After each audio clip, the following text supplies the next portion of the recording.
So the last time I was here, we replaced this toilet. Now it's time for the vanity. I like to start by separating the sink from the actual vanity itself. Cut the vanity away from the wall.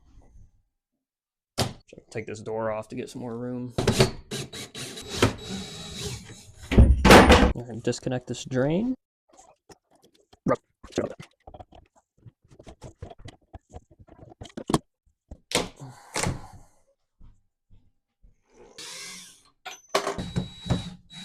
That screw is doing absolutely nothing. All right, so now that the top of the vanity's gone, we're going to use this cutter to cut these lines. That way we can pick the vanity up off the top, and then we'll reinstall new shutoff valves.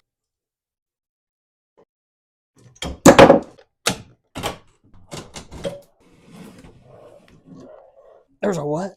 It might still be. Do you want it? Yum again. A rogue screw there. Watch that screw. Trying to make somebody's day sad.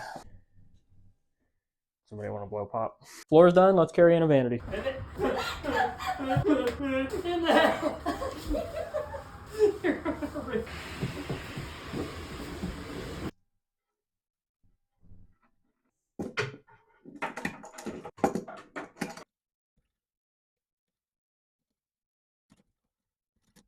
Put on the angle stops. Check out my cock. Hardware's on, water lines are done, drains hooked up.